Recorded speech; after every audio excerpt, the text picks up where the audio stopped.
નમસ્કાર મિત્રો, તત્કાલ ન્યૂઝમાં આપનું હાર્દિક સ્વાગત છે। ગુજરાતમાં ચોમાસું આ વર્ષે વહેલું આવવાની શક્યતા। અંદમાન નિકોબાર ટાપુ પર પહોંચ્યું। 27 મે સુધીમાં કેરળ પહોંચશે। ગયા વર્ષે 11 જૂને આગમન થયું હતું। હવામાન વિભાગ દ્વારા આ વર્ષે ચોમાસું વહેલું આવવાની શક્યતા વ્યક્ત કરવામાં આવી છે। હાલ અંદમાન નિકોબાર ટાપુ પર ચોમાસું પહોંચ્યું છે। કેરળમાં પણ 27 મે સુધીમાં પ્રવેશવાનું અનુમાન લગાવવામાં આવ્યું છે, જેના પગલે હવે ગુજરાતમાં પણ ચોમાસું વહેલું આવવાની શક્યતા છે। કેરળમાં 27 મે સુધીમાં ચોમાસું પ્રવેશ કરશે। ચોમાસાની પરિસ્થિતિને લઈ હવામાન વિભાગના ડાયરેક્ટરે જણાવ્યું હતું કે અંદમાન નિકોબાર ટાપુ પર ચોમાસું પહોંચી ચૂક્યું છે। પરિબળો સાનુકૂળ હોવાથી આ વખતે ચોમાસું વહેલું આવે તેની શક્યતા છે। કેરળમાં 27 મે સુધીમાં ચોમાસું પ્રવેશ કરશે, જેના પગલે હવે ગુજરાતમાં પણ ચોમાસું વહેલું આવવાની શક્યતા છે। હવામાનની આગાહી કરતી સ્કાયમેટ એજન્સી બાદ ભારતીય હવામાન વિભાગે પણ આગામી ચોમાસાને પોતાનું પૂર્વાનુમાન રજૂ કર્યું છે।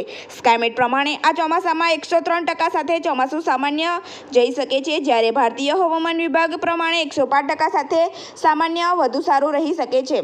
સ્કાયમેટ પ્રમાણે ચોમાસાને ખરાબ કરનાર અલ નીનો આ વખતે સક્રિય નથી। ચોમાસા દરમિયાન પણ તે સક્રિય થવાની શક્યતા નથી।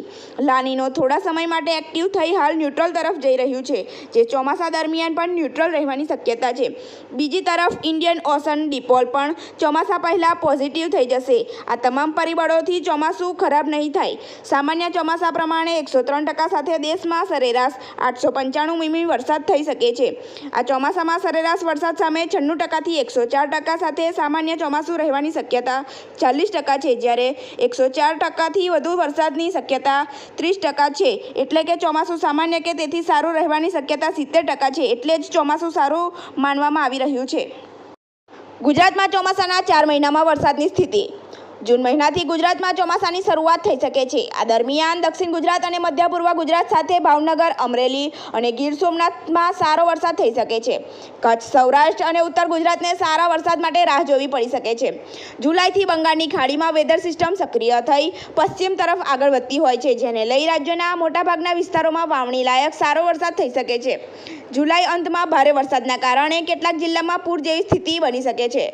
ઓગસ્ટ મહિનામાં સૌથી સારા વરસાદની શક્યતા છે। આ દરમિયાન રાજ્યના કેટલાક જિલ્લામાં ભારે વરસાદના કારણે અતિવૃષ્ટિ જેવી સ્થિતિ બનતા પૂરની જેવી સ્થિતિ બની શકે છે। સપ્ટેમ્બર મહિનામાં ચોમાસાની વિદાય વચ્ચે પણ સારા વરસાદની શક્યતા છે। આ દરમિયાન દક્ષિણ ગુજરાતમાં સારો વરસાદ થઈ શકે છે। આવા તત્કાલ ન્યૂઝને જોવા અને સાંભળવા અમારી ન્યૂઝ ચેનલને લાઇક, સબસ્ક્રાઇબ, શેર કરો। ધન્યવાદ।